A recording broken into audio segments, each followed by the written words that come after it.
There's been an assault backstage. Xavier Woods is down. The cameras rush over to him. He's completely decimated. Kofi follows close behind, and the attention then turns to who did it. Kofi thinks he knows, but he's yelling out for whoever it was. But no one shows themselves. Or have they already? Well, as Raw rolls around after Clash at the Castle, Woods is trying to find out who it was as well. He says he was attacked from behind and couldn't see. Then, from behind, he hears a voice. Xavier, I've been trying to tell you. I've tried to show you the writing on the wall, and despite what happened in the tag team title match on Raw, I've forgiven you. Because I want you to see what you're truly capable of. You've got to know Kofi's heart ain't in it anymore. And he's trying to get you before you get him. But Kofi bursts in and catches them talking. Cross, what the hell are you doing here, man? You really talking with this guy, Woods? It was definitely them who attacked you. They're trying to manipulate you. Why would you even listen to this guy? And Woods, really not sure, says, I don't know who I can trust right now. And Woods walks away. He clearly suspects that it could have been Kofi, even after all they've been through. And Cross takes the chance to talk to Kofi now and says, are you being honest with yourself, Kofi? Is this group really what you need at this point in your career? And can you trust him?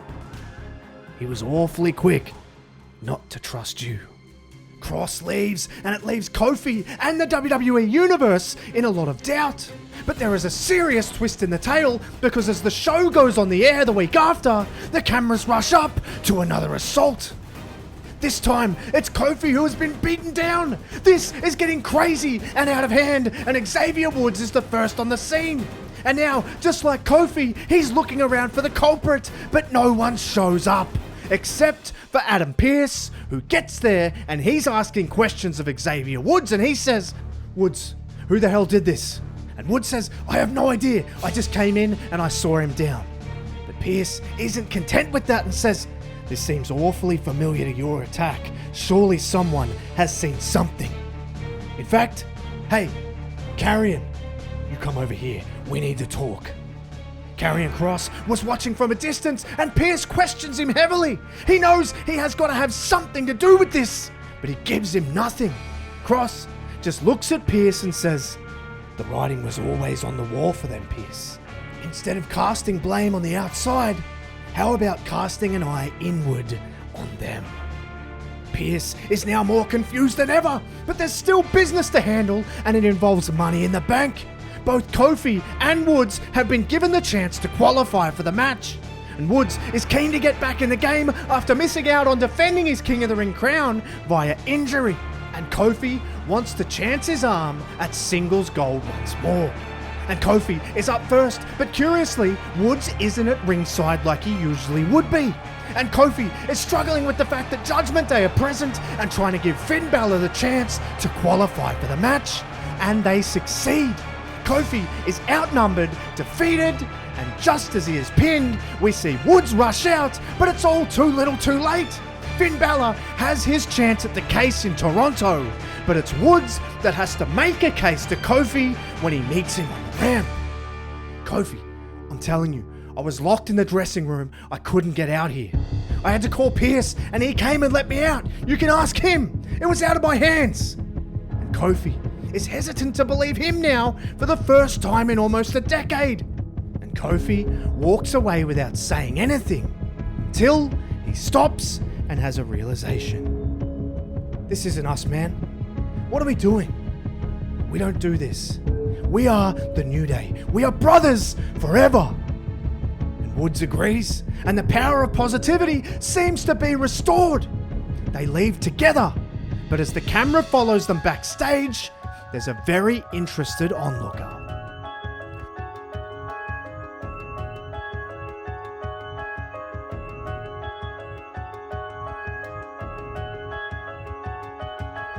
Woods now has his chance to qualify for Money in the Bank, but it's off to a rocky start because Kofi is not at ringside this time. And Woods is going at it alone, but he's hanging in there until Karrion Kross emerges at ringside. He wants to get a closer look, but this brings out Kofi, who looks tattered. His shirt is torn, and he's clearly been beaten up, and he says, "Cross, I know this was you and your goons." But Cross takes absolutely no responsibility for it and wanders away. But of course, Woods is distracted by what's going on, and he walks over to see. And as he does, Kofi launches at him, but he moves, and Kofi catches Bronson Reed. But was he aiming for Woods? That's the question everybody wants to know. But we don't get the answer, because Woods takes advantage. He gets Reed in the ring, and he nails him with the elbow drop for the ginormous win. He qualifies for Money in the Bank. It's a huge achievement for him and for the New Day. But how long will New Day even be a thing? Because Cross has returned to ringside, and he goes up to Kofi and whispers something in his ear. And the questioning really starts to ramp up, because Kofi and Xavier have never been this divided, and Xavier wants to know what Cross was talking about. But Kofi seems bemused. The crowd is begging them not to do it. They don't want to see this team they love so much be disbanded. However, it's the manipulating presence of Cross that hangs like a dark storm over them both. But is he responsible for the attacks? Or is he correct when he says everyone should look inward? And as Money in the Bank rolls around, the ladder match is taking place, and we get some answers, because Woods is laying it all on the line for the chance to really stand out on his own by winning the case. And he shows out by landing a suicidal moonsault, putting Jey Uso through the ladder. He scrambles up, and he's gonna have the chance. This is it. He's fighting with Finn Balor on the top of the ladder, and he gets the better of him. This is his chance for his big breakout moment.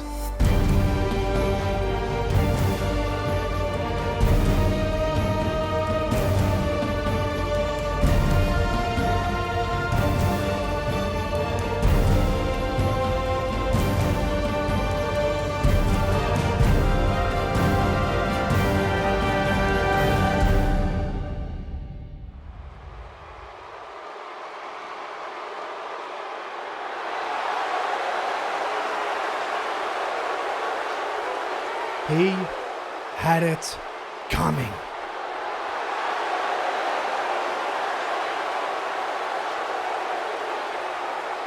Xavier, you care to come out here and face the music? Huh? Where are you at?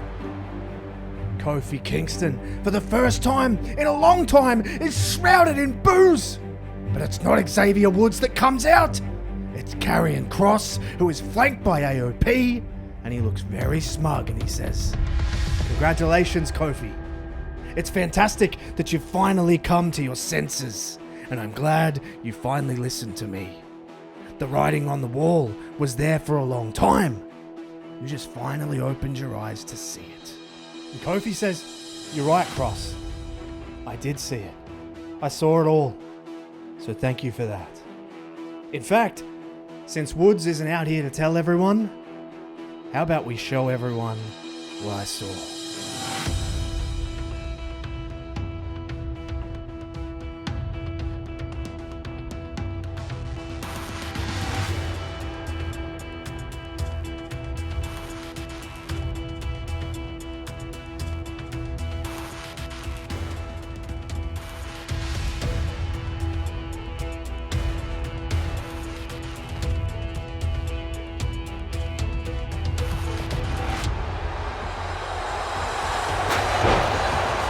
It was Woods the whole time, under the watchful eye of Karrion Kross, who has manipulated him into thinking he needs to be by himself. And Kross says, "I told you to look inward." And Xavier did. He deserves more. He's not joining the Final Testament. No. He just read from our playbook. And I like to see people get what they deserve. And I'd say my job here is done. Because you got what you deserved, Kofi Kingston. Woods stands over his former brother, and the crowd boos him out of the building. It's unbelievable. No one thought this group would ever implode, but it has. But if you think Kofi Kingston will take any of this lying down, you are wrong. Because the week after, as Kross is arriving at the building, he's ambushed by Kofi. He's all over him, throwing lefts and rights everywhere, kicking him on the ground, and he yells at him and he says, "You've poisoned his mind. You're a manipulator. And you can't get yourself over, so you bring others down. You're pathetic."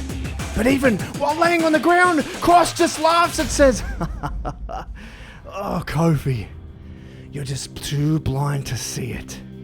I don't think you know him as well as you think you do. All I did was show him the reality." And Kofi says, "Reality? You want to talk about reality? We've held each other's children. We've been in each other's homes. That's reality, not the crap that you spew and put in his head. But let's talk about reality, yeah. Tonight, me and you, one-on-one. That's reality." And Kofi is all over Karrion Kross.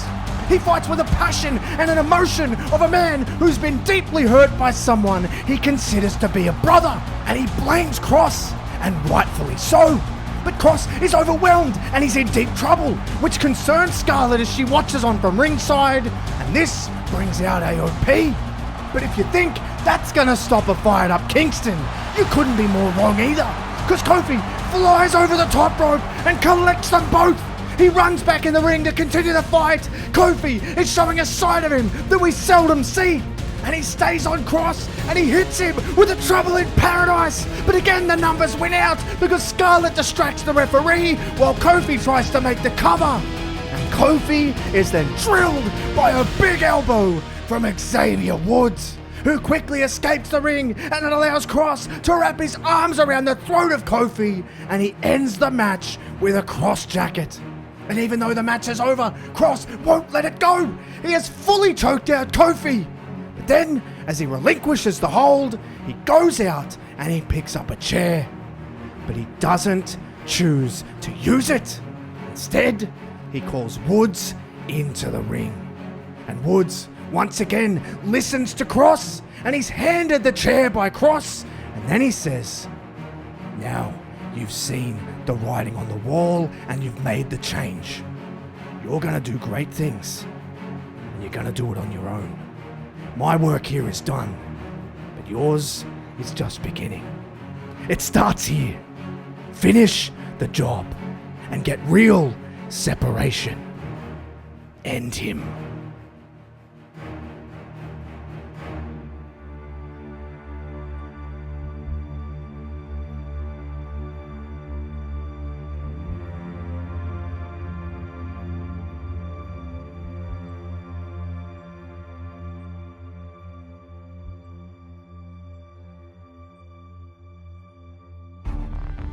I don't need to do it this way. For the first time in 10 years, I'm gonna do things my way. Woods leaves, and he spares Kofi for now.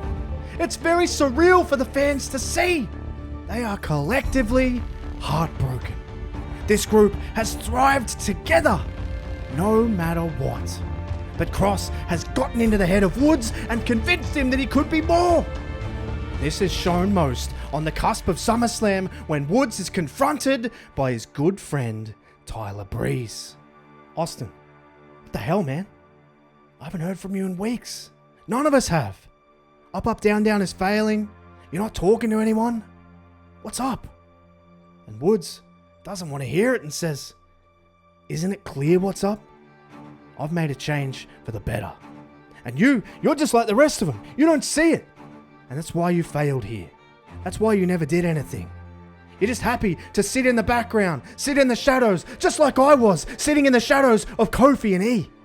But Breeze, heartbroken, says, "Well, okay, I see how it is. I guess I thought I knew you. I thought we were boys. You know what? Good luck with it, Austin. Just try not to burn too many bridges."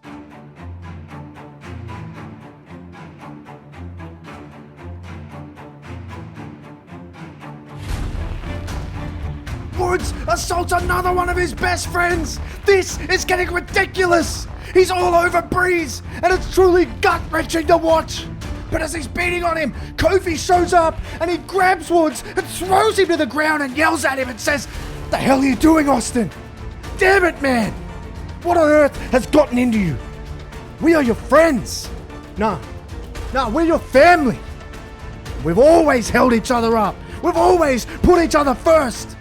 We started this group together and we made something out of nothing. And you're going to throw it all away for what? And Woods says, it's easy for you to say when you're always been the one benefiting. World titles, Hall of Fame singles career. You've done everything. And I stood in the shadows. And Kofi, clearly filled up with emotion, says, yeah, that's what it is. You're insecure. And you always have been. Well, we could have talked this out like men. We could have talked it out like brothers, like family. But I guess we have to do it the hard way, huh? Well, fine. SummerSlam. Let's do it the hard way. And Woods accepts. And as he begins to walk away, Kofi scolds him and says, he would be so disappointed in you, man. Pathetic. And this strikes a chord with Woods, who runs at Kofi, and the brawl is on. And not even Breeze can stop them. He'd already walked off. It's just completely boiled over. And the emotion spews out of the pores of both men. It's about so much more than anyone could ever understand. And they fight through the backstage area and back out into the arena. But as they're separated by referees and security, Adam Pearce storms out and he's angered by the constant chaos and disruption. And he says, this has to stop. If you two want to separate so much, you can.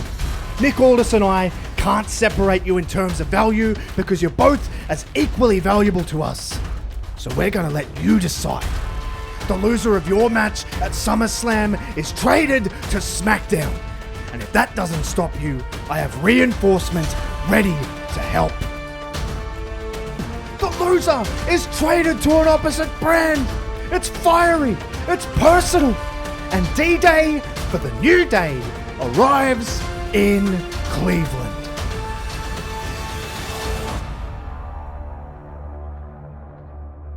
It's no disqualification. Falls count anywhere, and both men's emotion are clearly bubbling on the surface. There is hesitation, but once the first punch is thrown, the fight is well and truly on. The competitive juices can't help but kick in, and you can add to that a fiery and incredibly personal nature of their history, and it makes for one hell of a fight. They're all over the arena, and it reaches a pivotal point. And they're fighting up on the stage because Kofi hits an SOS on Woods, but as he pins him, there is no count. And it's because Cross has the referee locked in the cross jacket. And as he throws the referee to the side, he says to Kofi, you're not going to continue to hold him down. I didn't do all this work for nothing. And Woods, he's up now, and he clocks Kofi from behind. And now Cross is yelling at Woods, finish him! Like you should have done already. And Woods is wielding a baseball bat. He can't seem to flick that switch that he needs to. And Cross is screaming at him to do it, but the crowd is cheering even louder for him not to. But the biggest cheer comes from the reinforcement that Adam Pearce promised.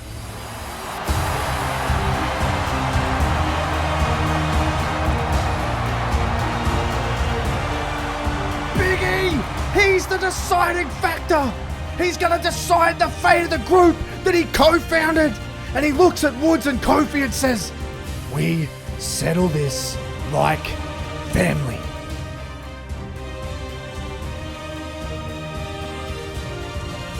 Woods and Kofi know that there is no other way but to take it back to the ring. And they do. And all three of the New Day are now in the ring for the first time in such a long time. And there's no more games. There's no more underhanded tactics. It's just pure competition. And Kofi draws on his vast experience and he gets the chance to put Woods away. But you can tell he's reluctant. He calls him to his feet and he launches off for a trouble in paradise. But Woods ducks and nails him with a super kick. And he goes to the corner. And he's clearly emotional. He's clearly welling up. But he rolls through for the honor roll and he knows it's time. He goes to the top, walks the top rope and lands the elbow for a career-defining win.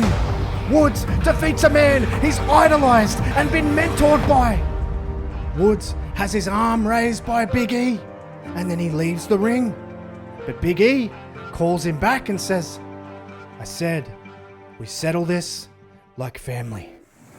Woods comes back in, and the three huddle up in the middle of the ring looking at each other, clearly emotional again. And they say some words that no one will ever hear. And with that, Kofi goes to SmackDown, Woods goes to Raw, and Big E contemplates his career. All three go their separate ways. But we know, while New Day might be no more, New Day will always rock with each other.